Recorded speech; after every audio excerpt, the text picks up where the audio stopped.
ओम शांति। ज्ञान सागर भगवान शिव ने प्रजापिता ब्रह्मा के मुख से सृष्टि के आदि मध्य अंत का जो संपूर्ण ज्ञान उच्चारण किया है, उसका एक एक बिंदु मानव को अविनाशी प्राप्तियों से माला माल करने वाला है, भाग्य रूपी सितारे को चमकाने वाला है, चिंतन को निखारने वाला है और वृत्ति को बेहद में टिकाने वाला है। ईश्वरीय ज्ञान का मनन जीवन में दिव्य गुणों की खुशबू भर देता है। ज्ञान की गहराई में उतरने से अनेक प्रकार के ज्ञान माणिक, ज्ञान मोती और ज्ञान रतन प्राप्त होते हैं, जिसके सिमरण से आत्मा खुशी की खोराक से संपन्न हो जाती है। प्यारे बाप दादा द्वारा संजय गणेश जैसी उपाधियों से अलंकृत राजयोगी ब्रह्मा कुमार जगदीश भाई की मनन कला का एक उत्कृष्ट नमूना आपके सामने मैं प्रस्तुत करती हूँ, जिसका नाम है अंधकार से प्रकाश की ओर। भक्ति मार्ग में हम सब भगवान से प्रार्थना करते आए हैं, हे भगवान, अंधकार से प्रकाश की ओर ले चलो।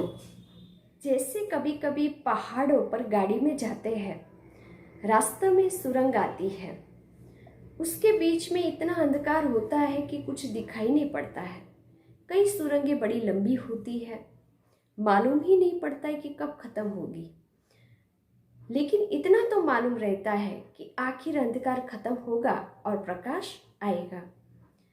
लेकिन छोटे बच्चे जो पहली बार उसमें जा रहे हो, सोचेंगे कि ये हमें कहाँ ले जा रहे हैं। भक्ति मार्ग में हमारी जो स्थिति थी वो ऐसी ही थी। अंधकार में चले जा रहे थे और चले ही जा रहे थे भगवान को ढूंढने। यह मालूम ही नहीं था कि सुरंग के बाद प्रकाश आएगा। इसकी कोई उम्मीद ही नहीं थी। तलाश थी परंतु उम्मीद नहीं थी। सुरंग के अंत में प्रकाश को देखकर यात्री को इतनी खुशी होती है कि अब हम प्रकाश में आ गए। ऐसे ही जब हमें बाबा मिलता है, ईश्वरीय ज्ञान मिलता है, तो हमारे जीवन में प्रकाश ही प्रकाश आ जाता है। अंधकार है ही नहीं। वे अंधकार के दिन समाप्त हो गए, हम प्रकाश में आ गए। बाबा ने हमें कई प्रकार के प्रकाश दिए हैं। संसार में कई तरह के प्रकाश हैं और वे कई तरह के काम में आते हैं। उसी प्रकार बाबा ने भी हमें जो अलग अलग प्रकाश दिए हैं, वे अलग अलग काम के लिए हैं।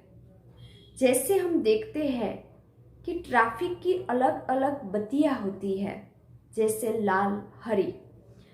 अगर लाल बत्ती में हम कार लेकर जावे और दूसरे भी लेकर जाए तो क्या होगा? हम दोनों को अस्पताल जाना पड़ेगा। जब हरी बत्ती होती है उस समय कुछ और करना पड़ता है, और जब लाल बत्ती होती है तो कुछ और करना पड़ता है। ऐसे ही ट्रेन का गार्ड जब लाल बत्ती दिखाता है तो ड्राइवर गाड़ी लेकर चल पड़ता है, लेकिन आगे पटरी से मिलती नहीं हो तो क्या होगा? गाड़ी पटरी से उतर जाएगी। जिस प्रकार हर एक रोशनी का अपना अपना महत्व है, वैसे ही बाबा ने भी हमें बहुत प्रकार की रोशनी दी है। कितनी प्रकार की रोशनी दी है वो आज हम चर्चा करेंगे। सबसे पहले ईश्वरीय विश्वविद्यालय में हम सब आए। हमने साप्ताहिक कोर्स किया और हमें ज्ञान का प्रकाश मिला। ज्ञान को प्रकाश व रोशनी कहते हैं। प्रकाश किस बात पर मिला? आमतौर पर जब कोई किसी बात पर समाधान करना चाहता है तो कहते हैं कि इस बात पर प्रकाश डालिए, यहाँ प्रकाश डालिए। का अर्थ यह नहीं कि टॉर्च से प्रकाश डाले, नहीं, वह यह कहना चाहता है कि ज्ञान का प्रकाश डालिए। बाबा ने किस किस बात पर प्रकाश डाला है? हम कहते हैं कि अंधकार से प्रकाश की ओर ले चलो। हमें यह मालूम नहीं था कि अंधकार क्या क्या था और किस प्रकार का प्रकाश चाहिए। तमाम आवश्यक बातें बाबा ने हमें बता दी है। उनमें सबसे पहले है मैं कौन हूं। पूरा जीवन दो शब्द ही हम इस्तेमाल करते रहे, मैं और मेरा। वास्तव में मैं कौन हूं और मेरा कौन है? इस अंधकार से प्रकाश की ओर ले चलने के लिए परमात्मा हमें ज्ञान सुनाते हैं। हम इतने अंधकार में थे कि हमें यह मालूम ही नहीं था कि हम कौन थे। जैसे घटाटोप अंधकार में व्यक्ति को अपना शरीर भी दिखाई नहीं पड़ता है, तो दूसरों का शरीर दिखाई पड़ना तो दूर की बात है, स्वयं को भी वह नहीं दिखते। ऐसे अंधकार में हम थे। तो सबसे पहला अंधकार था कि मैं कौन हूं। यह मालूम न रहना कि मैं कहाँ हूं, कहाँ से आया हूं और कहाँ जाना है। मैं कौन हूं, कहाँ से आया हूं और मुझे कहाँ जाना है, यह मालूम ही नहीं था। बाबा ने सबसे पहले हमें यह प्रकाश दिया कि मैं कौन हूं। मैं एक चैतन्य शक्ति आत्मा हूं, जो इस भ्रुकुटी के बीच में चमकता हुआ अजब सितारा लाइट स्वरूप मैं आत्मा हूं। बिंदु स्वरूप मैं आत्मा हूं। उसके बाद प्रकाश दिया कि परम पिता परमात्मा कौन है। उसको कहते अलिफ और बे, अर्थात रचता और रचना का प्रकाश। दोनों का ज्ञान चाहिए। बच्चा है तो उसका बाप भी जरूर होगा, यह स्वाभाविक है। तो एक है शरीर के पिता और दूसरा है आत्मा के पिता।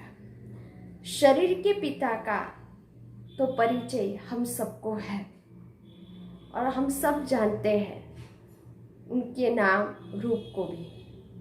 वैसे दूसरा है पारलौकिक पिता, जिसको हम कहते हैं आत्माओं के पिता परम पिता परमात्मा शिव, जो हम आत्माओं के पिता हैं। वैसे हमारे दो पिता है, एक शरीर के पिता और एक आत्मा के पिता शिव परमात्मा। लौकिक में जितने भी फॉर्म भरवाते हैं, चाहे राशन कार्ड का हो चाहे पासपोर्ट का हो, उसमें न केवल अपना नाम लिखना पड़ेगा बल्कि पिताजी का नाम भी लिखना पड़ेगा। आप इस दुनिया में है तो आपके पिताजी भी है जरूर। इसीलिए मैं कौन हूं और मेरा परम पिता कौन है, यह ज्ञान का प्रकाश जरूर चाहिए। इसीलिए बाबा ने इस बात पर प्रकाश डाला और उस बात पर भी प्रकाश डाला। फिर हम रहने वाले कहाँ के हैं? जैसे शरीर के बारे में कहे कि तुम कहाँ रहते हो, तो हम अपने घर का पता बताते हैं कि इस एरिया में इस जगह पर मैं रहती हूँ। वास्तव में शरीर के घर का एड्रेस तो सबको पता होता है, लेकिन हमारी आत्मा शरीर छोड़ने के बाद कहाँ जाती है, हमारा असली घर कौन सा है, वो भी परमात्मा ने हमें बताया कि हम आत्मा असल परम धाम की निवासी है, जो सूर्य चांद सितारे से भी पार, जो लाल प्रकाश की सोनेरी किरणें हैं जहाँ, वो है परम धाम, जिसको हम ब्रह्मलोक भी कहते हैं। वहाँ हम आत्माएं रहती है और हमारे परम पिता परमात्मा शिव भी वहाँ के रहवासी हैं। हम आत्मा और परमात्मा का वो घर है जिसको ब्रह्मलोक, छठा ब्रह्म तत्व और परम धाम, शांति धाम, निर्वाण धाम भी कहा जाता है। तो परमात्मा ने हमें इस बात पर भी प्रकाश डाला कि हम कहाँ के रहने वाले हैं, हम कहाँ से आए हैं और कहाँ जाने वाले हैं। इस बात का प्रकाश भी हमें मिला।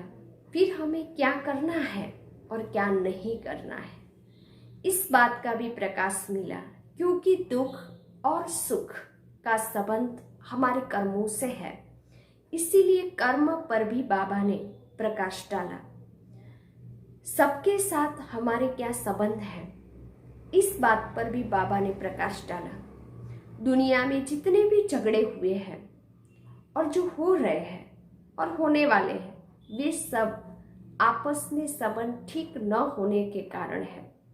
चाहे सास बहू का झगड़ा हो, चाहे अड़ोसी पड़ोसी का झगड़ा हो, चाहे भाई भाई के बीच बंटवारे के झगड़े हो, जब आपस में संबंध बिगड़ जाते हैं, उसमें धूड़ा और द्वेष आ जाता है, तब संसार में दुख और अशांति आ जाती है।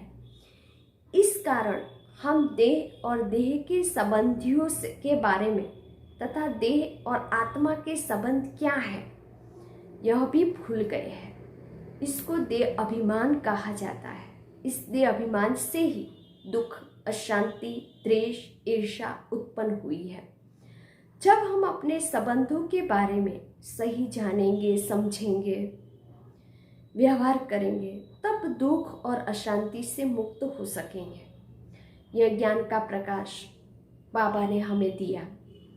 अगर किसी को आँखों का प्रकाश नहीं है तो उसके लिए सूर्य का प्रकाश होना न होना दोनों बराबर है।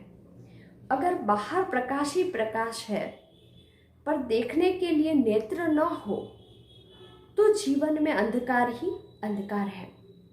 कहते हैं ना, आँख नहीं माना उसके लिए संसार रहना न रहना बराबर है। इसीलिए नयनों की ज्योति का इतना बड़ा महत्व है।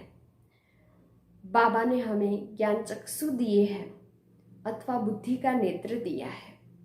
अगर आप किसी को ज्ञान सुनाते हो और उसके पास नेत्र ही ना हो, ज्ञान का तीसरा नेत्र अथवा बुद्धि का चक्षु ही ना हो, तो उसको ज्ञान समझ में नहीं आएगा। जिस प्रकार जिसकी नयनों की ज्योति नहीं होती, उसके लिए सूर्य की रोशनी ना के बराबर है, वैसे ही बुद्धि रूपी चक्षु से रहित व्यक्ति का भी ऐसे ही हाल है। उसको आप कहिए कि आत्मा ही सब कुछ है, वो कहेगा नहीं। मस्तिष्क ही सब कुछ है, आत्मा है ही नहीं, वो ऐसा कहेगा। इस तरह बाबा ने न केवल हमें ज्ञान का प्रकाश दिया, बल्कि उस ज्ञान द्वारा हम कौन हैं, यह संसार क्या है, हमें यहाँ क्या करना है, यह देखने के लिए अर्थात समझने के लिए दिव्य चक्षु अर्थात तीसरा नेत्र भी बाबा ने दिया है। दिव्य नेत्र पर आवृत्त माया का पर्दा हटा दिया। गाते हैं कि नयनहीन को राह दिखाओ प्रभु, पल पल हमने ठोकर खाई।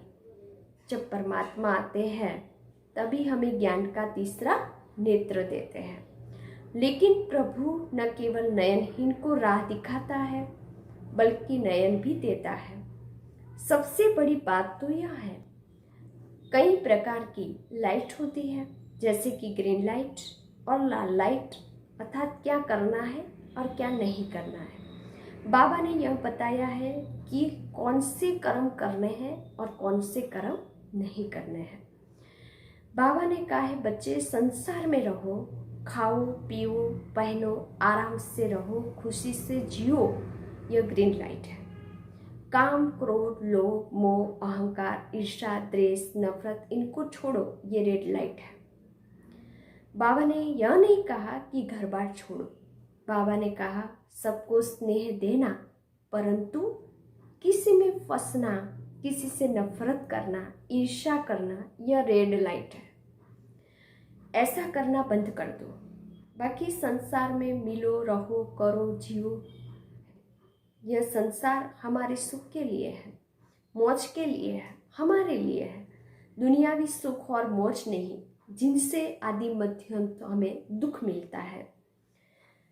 बाबा का ज्ञान ही है एक ऐसा प्रकाश जिससे हमें सर्व वस्तु स्पष्ट दिखाई देती है।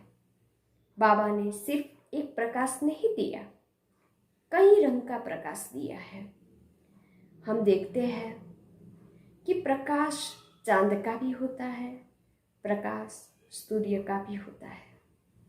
दोनों प्रकाश अनेक अनेक प्रकार के होते हैं। चांदनी कितनी अच्छी लगती है, शीतल लगती है। सूर्य का प्रकाश कितना तेज और शक्तिशाली होता है, जो कीचड़ को भी भस्म कर देता है, कीटाणुओं को भी खत्म कर देता है। इस प्रकार बाबा ने हमें दोनों प्रकार का प्रकाश दिया है।